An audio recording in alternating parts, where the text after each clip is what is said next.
Welcome, podcast listeners. It is episode number 336 of the Fret Tool podcast. 336. We didn't even mention semi-hollow guitars once on the last podcast, and I feel what are you talking about? I bought one. I mean, you bought what was essentially a 339, so you're a little bit early. But we didn't mention Gibson's kind of flagship semi-hollow. So I feel, was there a 336, or am I like just hoping and wishing for this? Yeah, I don't know of a 336. I know the 345, the 355, and the 339. Yeah, but I don't know of a 336. But that doesn't mean to say that they don't exist. As well, isn't there? Yeah, that's the Les Pauly one, isn't it? Yeah, big body Les. Single cut is what I mean by Les Pauly. Yeah, Les Paul, not Telecaster, but kind of the Gibson Telecaster. I think there was one. Let's see, Gibson 336. I think there is. The tangents have started early this week. They have CS 336. Get in, cool. Get in. What does CS stand for if ES is hollow body? Probably custom shop, isn't it? Oh, of course it is, yeah. There you go. So there is a 336. And this is potentially the most disjointed intro that we've done to the Fret Talk podcast in a while. But you know what? This is how it's running this week. So welcome to episode number 336, the custom shop 335 of the podcast world. And you are joined by your host, Mr. BudgetPedalChap, who is not going crazy. I knew that there was a 336. I knew it. And you're also joined by Mr. Matt Quine. Say hi, Matt. Hi, Matt. I'm loving the fact that the microphone's out my way now so I can gesticulate, even though we're on an audio podcast. And it doesn't matter at all if I could use my hands to speak. But I feel a little bit more liberated. So it helps me understand, if not the listener. Indeed, yeah, because I can gesticulate big things. I can gesticulate small things. Yeah. There's so much. I think that's probably it, isn't it? To be honest. Yeah, cardboard things. Yeah, like if it's about this tall, that wide. It's beautiful audio podcasting. This. So it's episode number 336 of the Fret Talk podcast. Of course, sponsored by affordable.co.uk, who are the premium purveyor of. I've gone off piste here. I've messed it up. Premium purveyor of budget pedals. So they are right up my street. They bring you pedals from DemonFX, JSA Effects, Mosky, Joyo, 4D, Caline, Movil? Movil? And as mentioned today, it was announced today, they are now supplying Nux pedals as well. I refuse to call them Nuex. They are Nux. Yeah, they're Nux, obviously. If Nux. They were Nuex, there'd be a space in there or a hyphen, which they haven't put, so it's Nux. I think they do that now. Not in their logo, it isn't, definitely. Yeah. But they're like it's like Hot One. They're or Hotone. They're not Hot Tone. Oh yeah, not at all. They know what they've done. But I think Nuex, in their logo, they've got the new bit in one font, and then the X is really big. But it's still Nux. So yeah, you got to separate them. You can't. Yeah. Yeah. So Mr. Affordable is now selling those too. There's some fantastic Nuex pedals, Nux pedals. I think I've done 2 or 3 on my channel, and I have loved them. Really good. They give amazing bang for your buck in the Nuex line. I've started calling them Nuex now. What's going on? Shit. Nux. Yeah, so their Caline has got 2 mode, like the silver and the gold mode in it. That's switchable via the foot switch. Just amazing. How have they managed that? Just what? and it's like 40, 50 quid pedal. Yeah. Like for that, you'd expect it to switch on most of the times. And they've managed to like cram it full of technology. So hats off to those guys. Of course, affordable.co.uk is where you find that, and they are a UK company with stock ready to ship. So you don't have to wait for AliExpress to lose your shipment and then go through the whole like requesting your money back process. So there you go. You can check them out. Affordable.co.uk. Yo. So this is a podcast for this week. It's a custom shop podcast. It's not a custom shop podcast. We've got some like this is kind of edge of NAMM news now. It's not definitely not pre-NAMM. It's like leading into NAMM, isn't it? It's like the foreplay of NAMM. Yeah, well, I think everyone at NAMM has decided that they don't want to all fight for the Thursday, Friday, Saturday, Sunday news slots, so they're like spreading it out over like a month. Yeah, everyone's having a turn. Yeah, I mean that's a turn of phrase. That's definitely a turn of phrase. Yeah, so we're gonna start with some shit news, and it's like in terms of actual news, it's pretty weighty news. However, it is shit news, and you will understand why very shortly. Full tone are back. Yeah, everyone's favourite old angry man who shouts at clouds and other people. He definitely shouts at other people. We're not going to go into the weeds with that one. We're not going to go into the kind of political side of why people may not like full tone, but generally speaking, he was known to not conduct his business in the most pleasant way, especially to his customers. Yeah, like he had a bit of a reputation for blaming people for problems with his pedals, and there might not have been problems with his pedals, but sometimes they possibly were. And his attitude seems to be, all of my pedals are always perfect, and you've just got other problems and blaming it on me. Yeah. Rather than being sympathetic and trying to work with the customer to find the problems, it was a lot of pointing at the customer and going, "You're so stupid, you cannot use my pedals," which some would say is bad business. Yeah. I think many might say it's bad business. Yeah. Like business class 101. Don't call your customers stupid. That's bad news.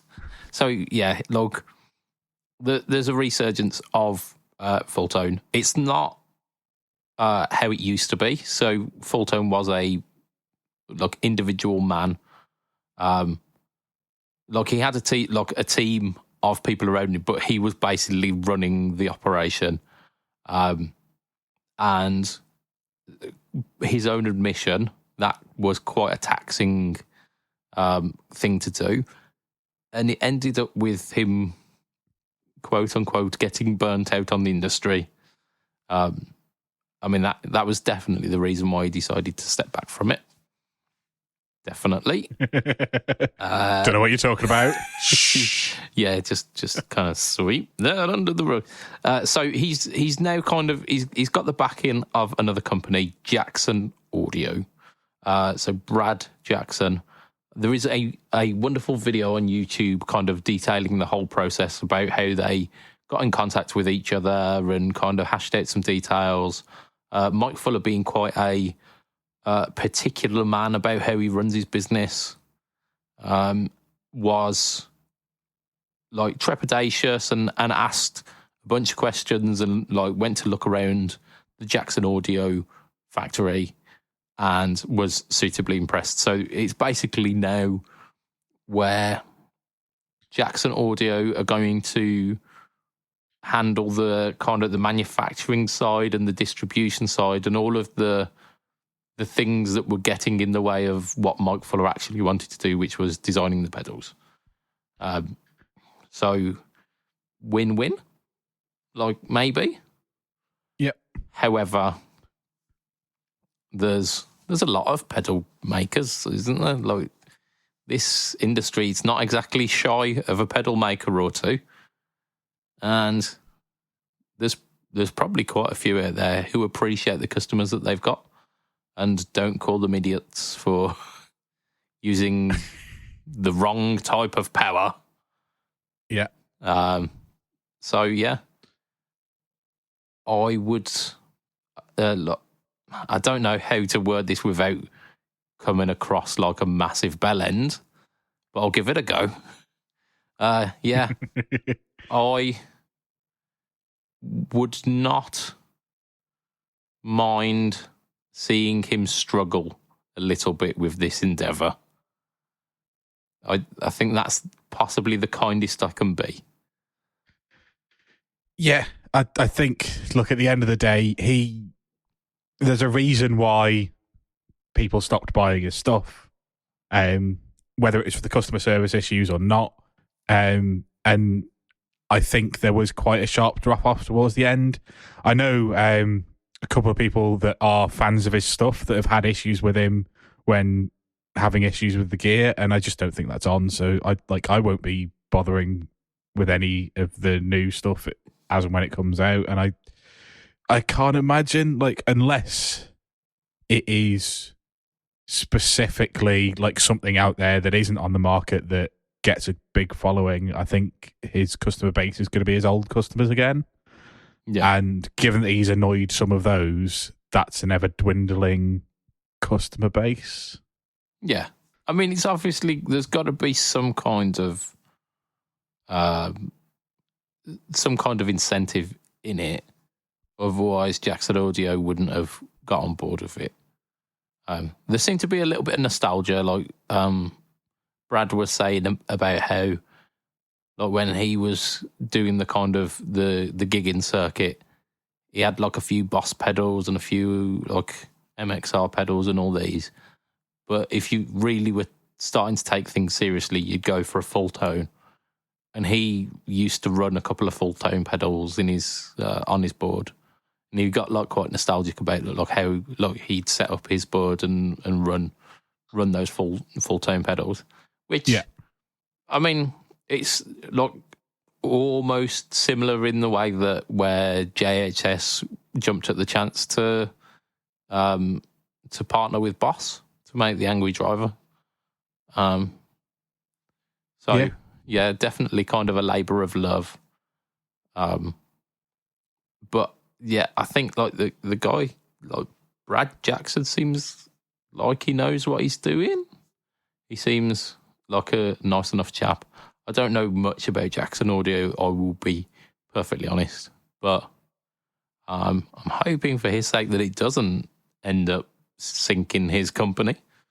Yeah, I mean, my only experience with Jackson Audio is cabs that Steve had, and they were great cabs, like, yeah, really good. And Steve raves over them, so like he's got a good ear for high quality things. So yeah, like clearly they make good stuff, but it's just whether like I don't think they make pedals as far as I'm aware. I don't really know much about Jackson Audio, really. No, I think they're purely amplification, aren't they? Amplifiers, yeah. That's what I thought, but I'm not 100%. Like, can't say that I've looked at anything that they've done recently. So maybe they've made a foray into pedals that I'm not aware of. But yeah, like, yeah, I think if this is their kind of their pedal, like their way into pedals, then fair enough. But I just think I'm not so sure that it's going to be that positive. I know there are people that did not like that Mike Fuller had gone from the industry, but whether that's enough to sustain a business plan, I don't know. Well, we'll have to see, won't we? But it's definitely news. It's something that has happened in the guitar industry this week. Yeah. And Mike Fuller is shit, so it is shit news of the week. Oh dear. Right. I'm gonna start off with what I've been up to this week because I really don't have a lot. I think my computer's asking if it wants to restart. No, I don't want to restart. No. Please don't restart. Please no. Please not in the middle of a podcast, for fuck's sake. Yeah. I mean, so we've been slowly introducing like new stuff that I've had over Christmas, over the last couple of podcasts, and this is the final one, like where we're introducing new stuff, and it is my new computer. Woo. You might be able to hear a slight fan noise because like the computer's big and has got fans. But I'm hoping it doesn't just decide to restart itself during the podcast. That would be rather silly, wouldn't it? Inconvenient is how I would describe that. Somewhat. Yeah, somewhat. Catastrophic is another way to describe it. Yeah. I mean, we have had to deal with worse, but it's been quite a while, so I'd rather not. Right, I'm gonna mention something that we mentioned on the Patreon last week because I wanted to give those guys a little bit of a heads up as to my stupidest No Talk All Tone video, which by this point will have been released on Friday. That way, it's the silliest idea I've ever had for a No Talk All Tone. It's a No Talk All Tone versus, so it's going to be two pedals that are versing each other, and it is basically the same pedal. So we've got the DemonFX Prince of Sound and the DemonFX King of Drive, which are basically the Analog Man Prince and King of Tone, respectively, which are the same circuit. The Prince of Sound and the Prince of Tone both have their dip switch for like which mode you're on the outside. So it's like a toggle switch rather than a dip switch. But aside from that, I believe they are the same circuit. They sound different. They definitely sound different. It could be down to the fact that they also have an internal presence control. So it might be that. It might be part variance. I haven't messed with either internal presence control in those pedals, so it should be set as stock, but I can't guarantee that because I think. Yeah, I mean, I would imagine it's part variance given that these aren't like handmade pedals. Yeah. So I imagine the parts do have a variance that is bigger than what. Yeah. Like hand boutique makers are gonna do. Yeah, but then again, you are paying.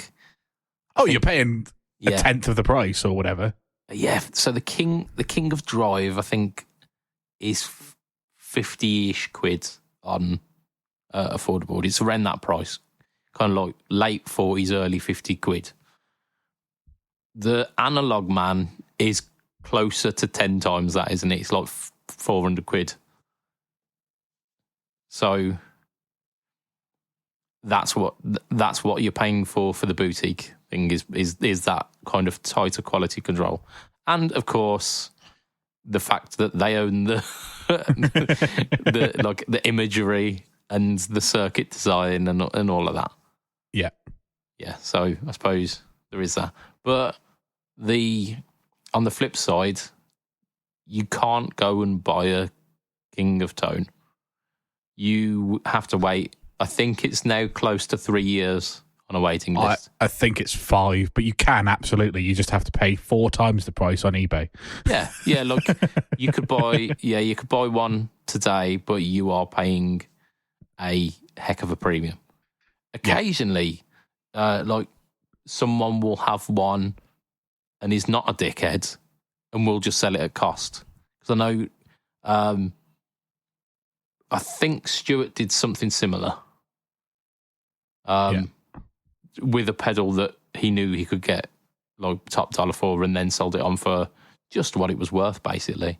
So there are like not all heroes wear capes, but for everyone, and not all people who buy these pedals are dickheads. Yeah, and for every one of those people, there are 10 who have bought, like, who just sat themselves on that list just so that they could get a nice little payday. So, fuck those guys. Fuck them right in the ear.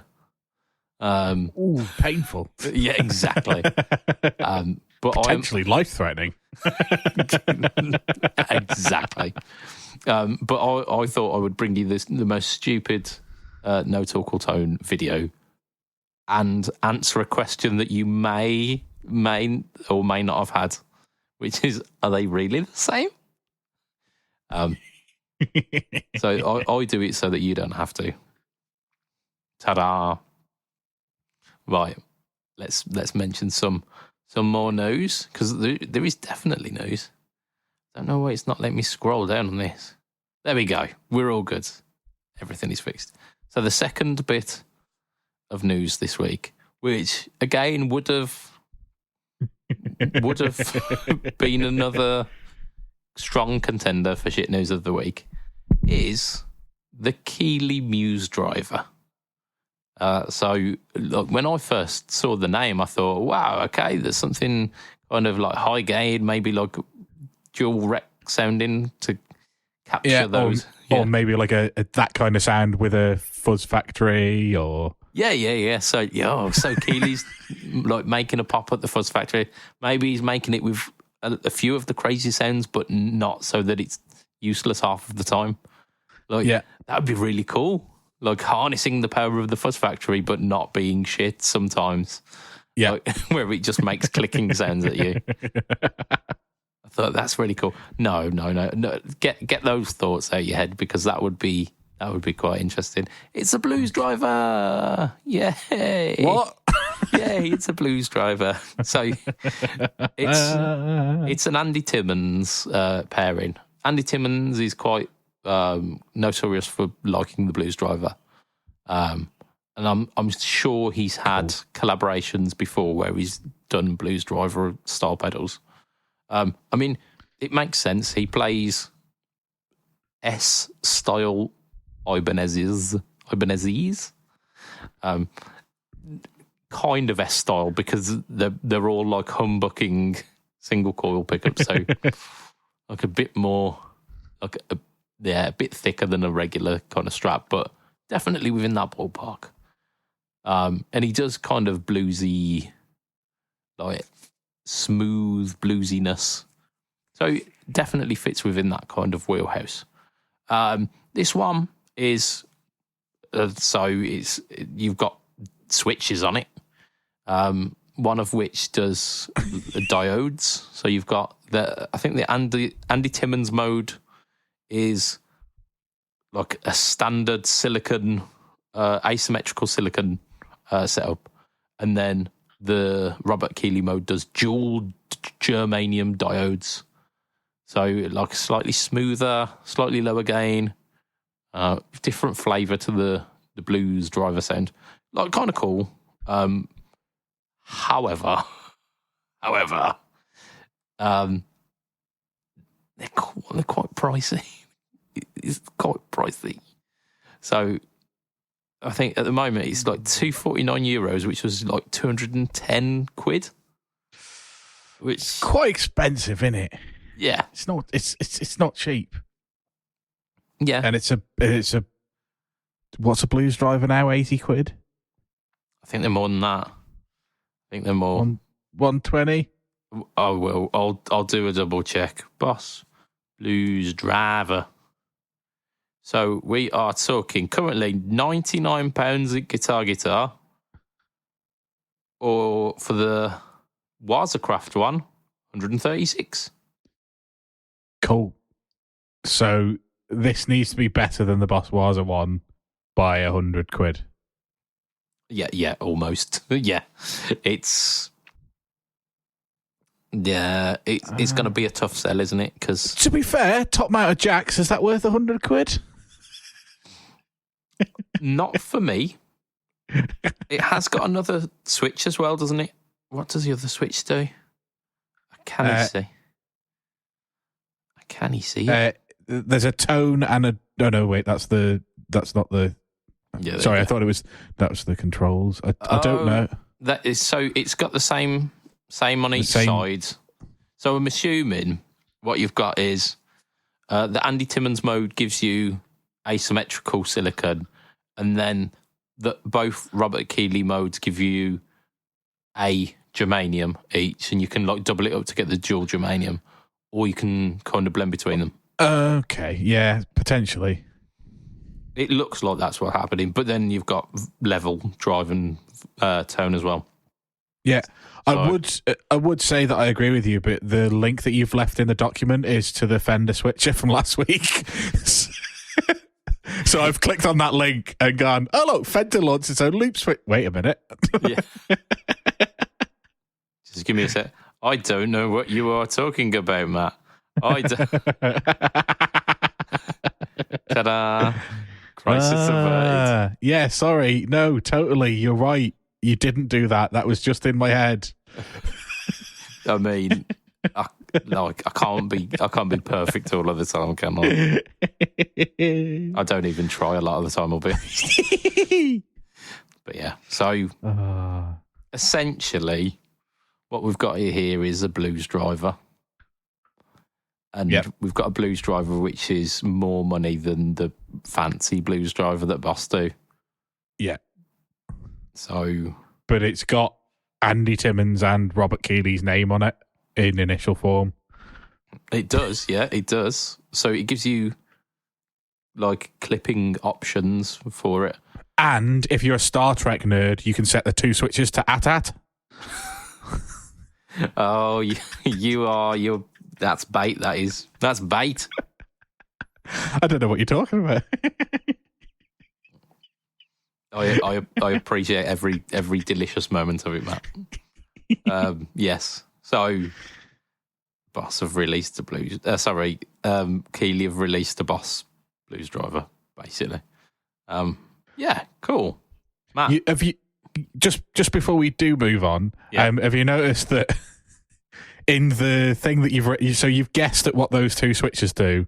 Yeah. But in the document here, you've explained what the two switches do, and they don't do what we assumed they did. Oh, it's a tone switch, which puts lower clarity, boost, low end. There you go. Yeah, and the other one is then the diodes one. That's really confusing, the fact that they're both called the same thing. Yep. Absolutely stupid. Yeah. And it would have been better if it worked the way that I thought. Yeah.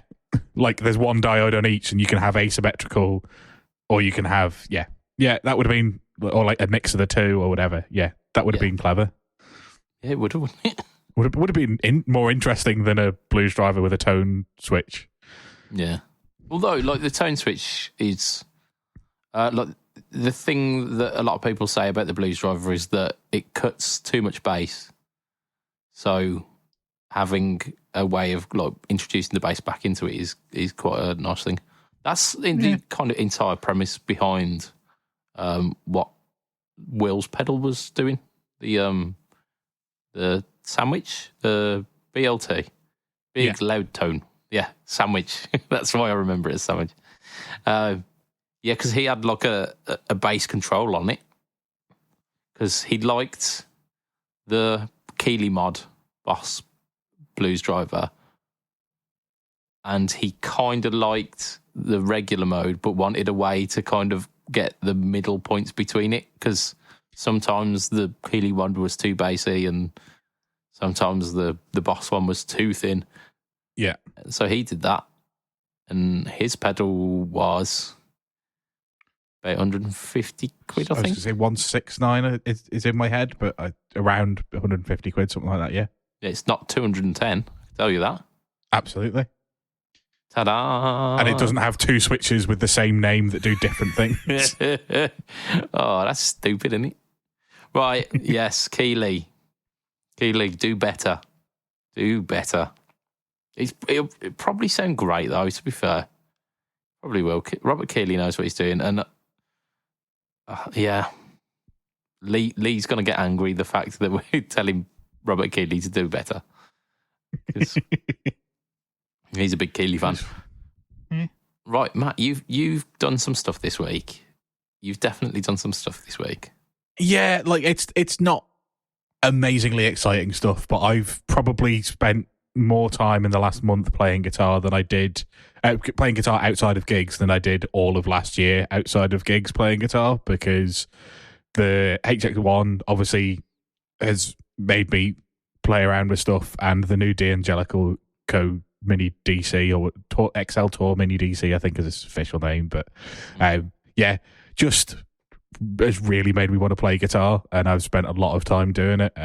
I've made some patches on the HX1. I have played a lot of guitar and just really enjoying it. I've got a gig on Saturday, so I'll finally get to play the D'Angelico through an amp rather than through headphones, which I'm really looking forward to, just to double check that everything is fine. But I'm almost certain, I've seen a lot of people playing it online with no feedback issues, and given that it's a centre block and a smaller hollow body guitar, I can't see it having any issues, bearing in mind that I'm not playing anything particularly high gain. Yeah. I mean, I've done a lot of playing. As chambered as a Les Paul these days, isn't it? Probably about as chambered as a model Les Paul. It's just got the F holes in the top. Yeah. But so let some of the tone out rather than allowing it to jiggle in the middle and feedback. That's how tone works. Yeah, absolutely how tone works. But so playing a lot of guitar. The other thing I've been doing is learning songs, because we were messing around when I did that practice last week, and I forgot to mention it. And we were messing around with Times Like These by the Foo Fighters, because I'd mentioned I think us singer Lorcan would have wanted to do some Foo Fighters stuff, and I'd mentioned that I'd never been able to get the riff right until the drummer pointed it out that the intro and the middle 8 bit are in 7/8, and everything else is in 4/4. And I was like, and I was like, that's why I can never get it right, because I practice it without the music, and then it doesn't blend in with the music. Yeah. So we were going through that, and obviously I dicked around at the end of it by playing the Sweet Child of Mine riff, because it's exactly the same chord sequence. And now I've been talked into, we're going to do that, where we'll play Times Like These and then run it into Sweet Child of Mine, which means I'm going to go away and fucking learn that. So it serves me right for noodling with, like, trying to just mess up. Like, our keyboard players traveling the world, so like we're just practicing, waiting for him to get back. And I dicked around and I found out the results of it. And that is, now I've got to learn a Guns N' Roses song. Yeah. And like it's not out of my playing ability wise, it's just it's not a song that I listen to particularly often anymore. Like I was big into Guns N' Roses as a kid. Yeah. I'm less into listening to Guns N' Roses now. I'm not an angsty teenager.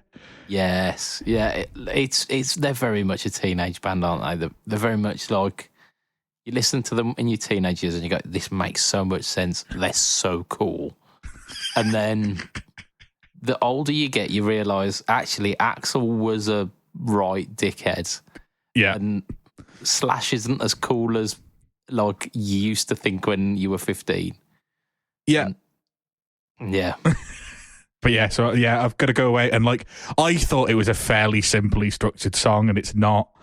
Which means I've got to go away. I've got to learn the structure of the song. I've got to learn the different bits where he does the different types of riffs, because the intro riff comes back, but in different formats at different times in the song. And then there's like 3 different solos, 2 of which are pretty much the same, but one of them's different. And it's just, like, the because it starts the same, then branches off. Yeah. And then the last one is completely different, and that's the one over like the E minor serious chord progression. Yeah, but annoyingly, the 2 songs are actually in a different key. The originals, which is I always learn songs by listening to the actual track. But Times Like These is in E minor, and Slash tunes his guitars half step down, so it's in E flat.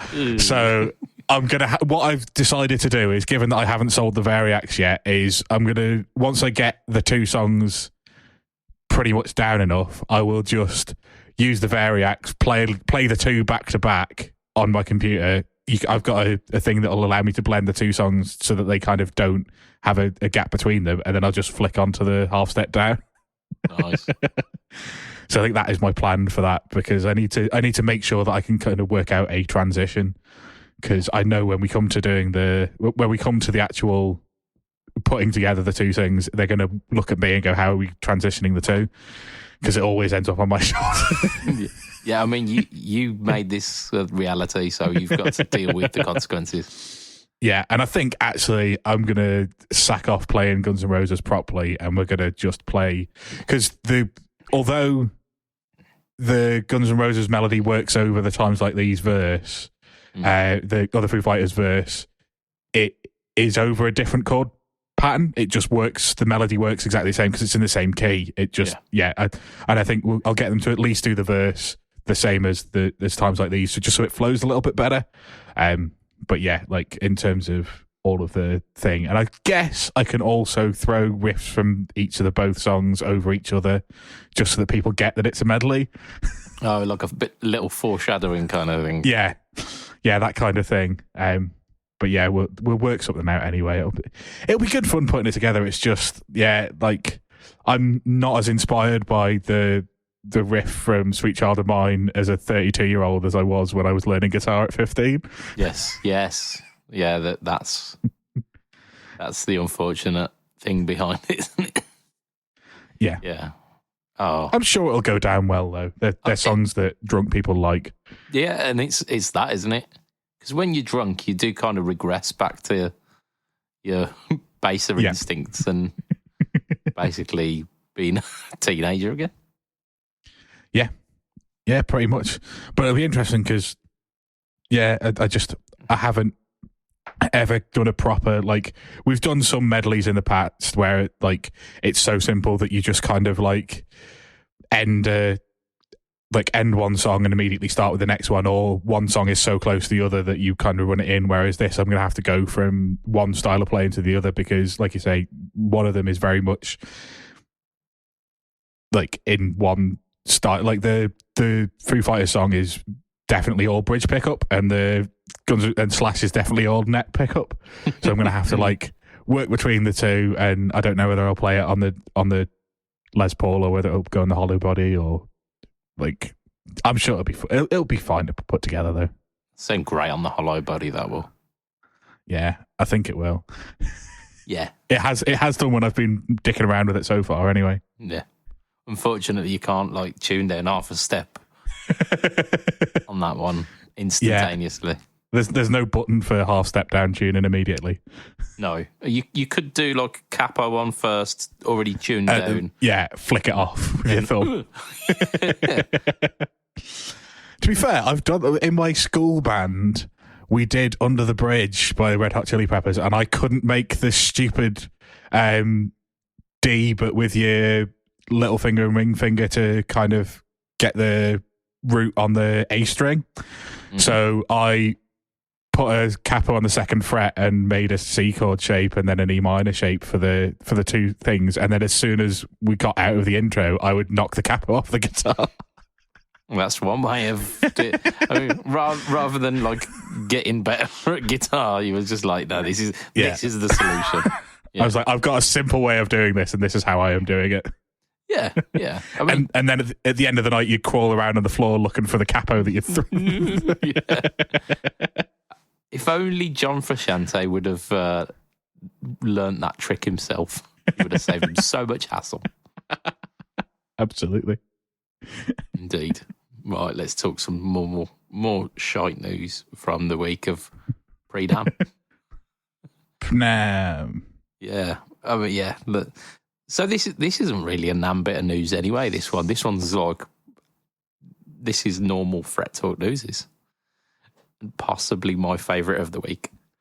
So, I mean, it's mainly because of the name. It's called the PB Shorty, and it's by Harley Benton. The name's fantastic, but Harley Benton have a new mini P bass. It's short scale, but also a shorter instrument. It's got 19 frets on it. It doesn't quite do the full thing. It's very much in the same vein as the mini guitar that we were talking about 2 weeks ago, like the HSS Mini Strat that was tuned A to A. Yeah. It's a bit like that, but being tuned normally and being a bass. It seems strange that we're getting excited over a bass this week, because that literally never happens. But I think it's justified here. I think it is. So it's a mini bass, 30-inch scale length. I'm assuming that's short for a bass. I don't know. I was going to say, I have no idea. I have no frame of reference. Like, I know guitars are like 24.5 or 25.5. Yeah, so it's definitely more than a guitar. So we know that. Yeah. We can work that way. So we know that it is definitely a bass, but what the scale length on a bass is, 60. That's twice a guitar and a bit more. Yeah. I mean, it might be a baritone guitar, this. It could easily be, but it's not. It's definitely a bass because it's got bass strings and looks like a bass. It's also got a P bass pickup. Right. And if I select electric bass, 4-string P bass, and just see if I can find out what the normal scale of a P bass is. Yeah. And the answer to that is 864 millimeters. Great. Shouldn't we use Tobin? I mean, this is also a Tobin product. I can tell you what that is in comparison. Like the millimeter comparison to the PB Shorty. 762. Oh, so this is 864. So it's 102 millimeters, which is 10 centimeters. Yeah, pretty much. Yeah.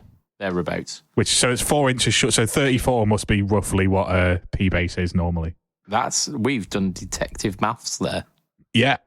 Cool. Yeah. So, I mean, it makes sense. It says it's short scale, so I assume it's within the normal realm of short scale basses. I really dig it because I'm lazy. Basically, is the long and short of this. I've wanted a passive bass for a while because it's less hassle than having an active bass, and passive basses don't tend to try and blow up your interface because they're running like far too much power through the pickups. So I've wanted a passive bass for a while, and this is not only passive, it is also guitarist friendly, being a short scale bass. Yeah.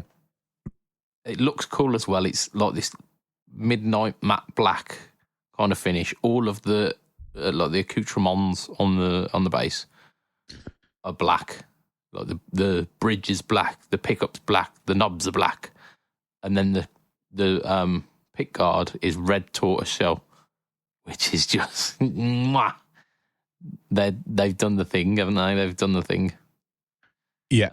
They've chose some really interesting woods for it, though. So it's poplar body, maple neck, which you kind of would expect, but then the fretboard is amaranth. What? I don't know either. I don't know.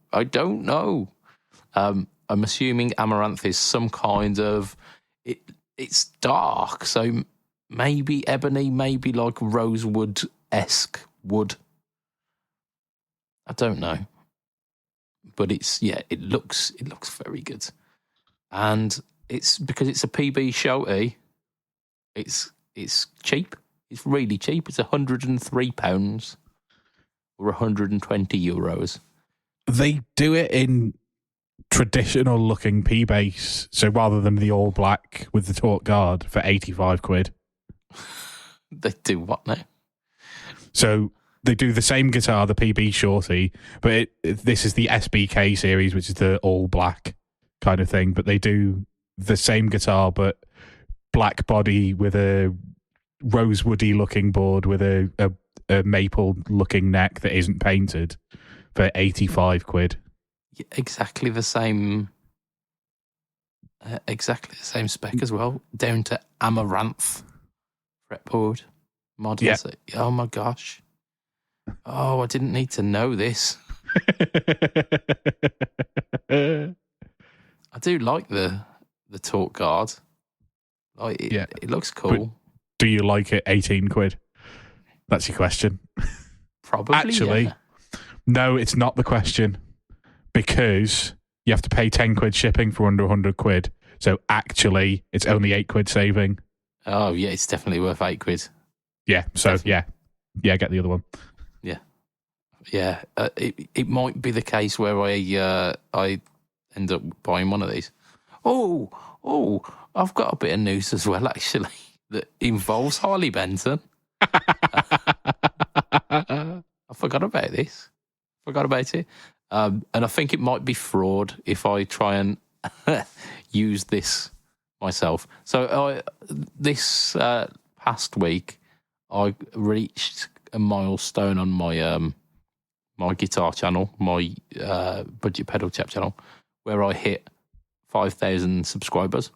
And that just so happens to be the threshold that Harley Benton or Toman ask for you to reach to become an affiliate at Toman. Ooh. So I sent off my application, and then within a couple of days, they were like, "Yeah, we'll do you a solid, and you can be a Toman affiliate." So now I'm a Toman affiliate, but I don't think if I use that to buy my own instrument, I think that might be against the rules. Look, a little bit. Yeah. Giving you staff discount, isn't it? Well, no, surely, like, you're allowed to use your own affiliate link as long as other people also, yeah. Like, if you're the only one that's used it, maybe that's probably where you kind of go, Whereas if other people are using it as well. Yeah, it was a really long game that I was playing. Didn't care about, like, actually setting up a YouTube channel and... Yeah, I just wanted the, 5% kickback from... Yeah, so you're basically getting, like, I think it's like 4.5%. Discount on Harley Benton products. Oh, that would be playing the long game. That would be the craziest long game. But I want 4.5% off this guitar. That is already the cheapest thing that you could buy. Yeah, like I could have waited for like a summer sale or whatever, or like a B stock one, and got like 15-20% off it. No, I wanted exactly 4.5% off this product. At all times. Yeah, like every product. Oh. So, yes, the Harley Benton PB Sheltie, I might get one. And the reason why I'm being lazy is because I bought a set of bass strings to replace on my bass guitar. And I think it's like in my brain, I'm justifying that it's easier for me to buy the bass than it is for me to replace the strings on the bass that I already have. Which is ridiculous. I know. Absolutely and utterly ridiculous. But I am here for it. Yeah, you're, there's no way you're telling me this is not something you would also do. Absolutely. I've known you long enough to know that this is the exact thought process that you would be going through as well. So, especially as it's a bass, so it doesn't really matter which one you pull out at the end of the day, does it? Like, if you've got two basses at home, you're just going to use the one that is working. Yeah, it's that, isn't it? Yeah, this one's here and is available. Yeah, and yeah, if both of the basses are working, you go for the closest one, don't you? Go, I need a bass. There it is. Yeah. So, I really dug this one. I thought it was really cool. And the aesthetic is just fantastic. Cool. We have got potentially one more bit of news. Yeah, we have. Because we are like we've done really good time today. Which, who knew? I mean, given that we spent about 5 minutes before we introed the podcast, that's incredible. Yeah. Cool. Right, so our final bit of news this week is a pedal. It's a pedal which I quite like. It's a pedal that I quite like and haven't tried the original version because all I've tried is clones. But We'll brush that aside. So it's the Naga Viper by Caline Bread. Was an amazing pedal. Still to this day is an amazing pedal. They have decided to make a second one, a new and improved Naga Viper. They should have named it like the Carolina Reaper or something, shouldn't they? They should have gone one up on the spicy chili scale. But they didn't. They've stuck with the Naga Viper, which is cool. Because they also do a really cool like snake graphic on the Naga Viper. They've done a few different graphics on it, all of which have been snake themed.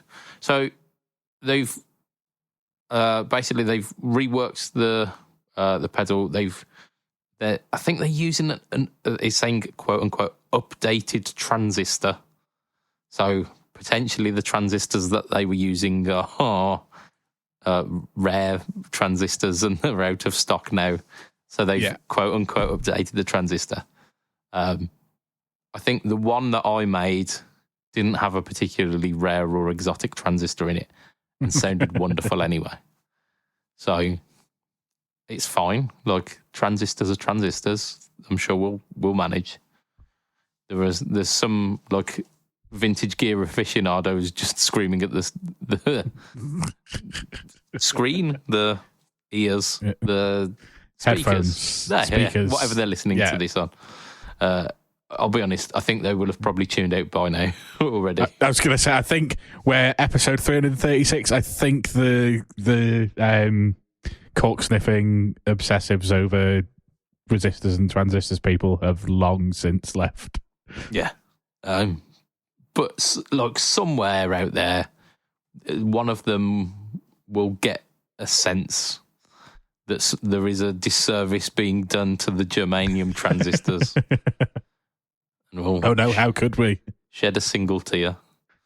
But yeah, so they've updated, quote unquote, the transistors, but they've also added a new control onto it, which, so you had heat, range, and boost, which roughly translates to like volume, gain, and tone. Because like the Dallas Rangemasters that it was based on was just a big volume knob, and to make it sound great, you had to just twist the knob until it went no further. Yeah, and then slam it in the front end of a Vox AC30 on full. Yep. Which, was the reason why people in those days couldn't hear things. Yeah. Because that is loud. Yeah, that's very loud. Yeah. Let's not, no need to beat around any bushes. That's fucking loud. Yeah, I mean, like the AC30 on its own without being pushed with a treble booster is ungodly loud. Yeah. And then you just push in all of the frequencies that are designed to make your ears hurt. More. Yeah. Just push those ones. Have more of those ones. Just specifically just those ones. Yeah. So as wonderful as a concept as that was, the Naga Viper made it a much more usable circuit by allowing you to dial in the gain without having to run the unit hot. And it also had a tone control, so you could really fine-tune those ear-splitting frequencies. So that, I mean, it was a beautiful pedal. They've now added a knob that is, it's labelled ATTN, which to me looks like the word attention. Yeah, that's what I got from it. I believe what it's actually supposed to mean is attenuate. Which that makes more sense than attention. Like within the context, but it's definitely the attention button, isn't it? Yeah. So the way that I believe that this one works is apparently no, it's supposed to be actuator. Actuator doesn't have an N in it. Yeah, that's what I'm told here in this thing. I'm going to go with the attention knob. So the attention knob apparently controls the entire pedal, adding more boost. So if you did want to absolutely destroy the front end of your amp and like drive it into near deathly volumes, then the attenuating, actuating attention knob is the way forward. Yeah. So, and if you want to do it further, it also runs at 18 as well as 9 volts. So I guess what you do is slam that one and then run it at 18 instead of 9. If you really want to just like see if you can make your amp set on fire. Yeah. Like if you have a personal vendetta against your own hearing, yeah, then this is what you do. So they've made a great pedal even more obnoxious and in the best possible way. So it's, yeah. It is what it is. It's an expensive pedal considering it's a Rangemaster clone. It's £185. But yeah, I mean, there are plenty of them out there at similar cost, aren't they? Like, yeah, I don't think it's the first ridiculously priced Rangemaster. No, I think a certain Heath might be pedaling a few within that range. You might have done like special runs of such a circuit, which does less than this for a similar price. Like for 185, you could probably get a much more specialised boutique one. I'm thinking Mr. Hello Sailor Joe. His are around that kind of price. Yeah, I think they're slightly more, but like they're also like all unique. Yeah, like he has personally selected the transistor rather than this one where it's a transistor, updated transistor. Like his are like salvaged from like new old stock and sometimes old stock. Yeah. And yeah, you're getting a beautiful work of art within the pedal. But yeah, so like if you wanted like an all-purpose kind of Swiss Army knife Dallas Rangemaster, the new Naga Viper, and the graphic on it looks kind of cool as well. It's like a coiled up snake that's split into sections. Yeah, looks like definitely looks cool. Looks like it's been sworded. Not sworded like like not sworded like a middle-aged lady's book collection. I was going to go for like Tory MPs after hours, basically. But yeah, probably very similar things, isn't it? Yeah, absolutely. Yeah, I don't know if we can say that, but we did. We just did. We did. Come at me specifically, Tory Party. That's it. Yeah. I mean, I suppose I do class as the poor. So, well, they've been coming after you for fucking the last 13, 14 years, whatever it's been. Yeah, I'm definitely within their sights to bottom love. Right, that is definitely the place that we should end the podcast. Because with the words "bottom love." Bottom love. Yeah. Oh dear. How do we get away with this? I don't know. Probably because not many Tory MPs listen to it.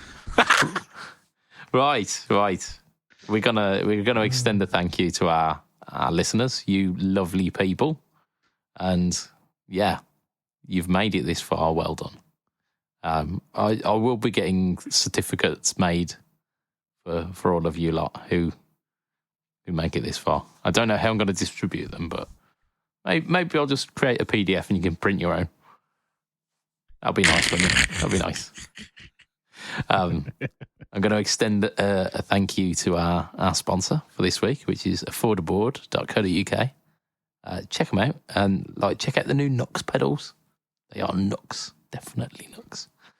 And if you want to catch me on the internet, you should do that before I mention the Patreon backers, because that's what comes next. I was going to wait until you'd done it and then go, Page? Yeah. We have got Patreon backers. They are awesome. And they are as follows. We've got Mr. Adam Yeomans of Chef DemonFX. Of Chef Tone Effects. We've got Mr. Andrew Bimson of The Rising of the Lights. We've got the trifecta of Erector, which is Huge Erection, Way. My Cock's Long, Way. oh, I wish, and Gary Goldencock. Way. Way. We've got Mr. Ben Fletcher of Fletcher Pickups. Way. We've got Mr. Brian Gower of literally all of the podcast. Tone Jerks, Second Button, Just Surprise Me Occasionally, and the Off the Rails podcast. We've got Mr. Diabetes Foot. Way. And way. And we've got Mr. Jason Wharton of Jason Wharton YouTube and Pedalboards of Doom also. Woo. $2 a month, that's all it takes. You could be part of that exclusive crew. And if you do join our Patreon at a paid membership, you can get some extra Patreon content, which this week I think we might be ragging on a certain large guitar company for doing something rather silly. No. Why would we possibly... surely none of them can possibly have done anything silly.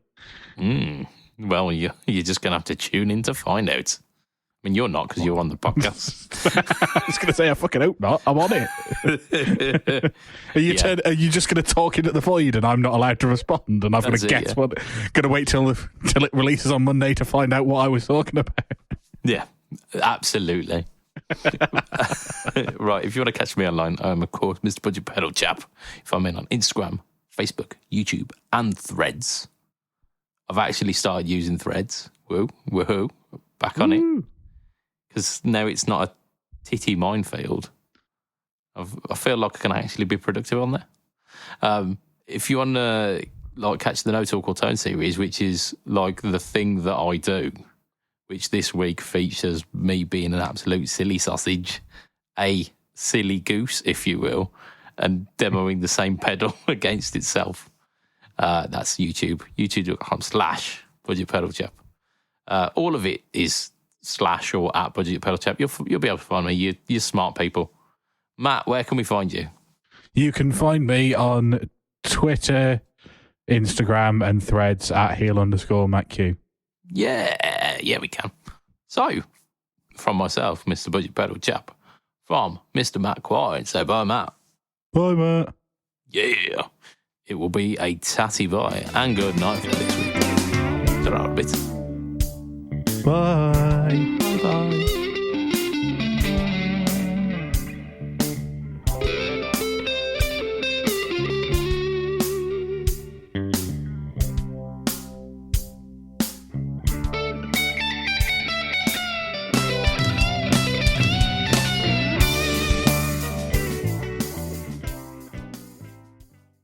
Five ants rented an apartment with another 5 ants. Okay. They're now tenants. Way. That's pretty good, actually. I mean, it's shit, but it's... Yeah, but that's the point. It's a good kind of shit, isn't it? Yeah. Yeah.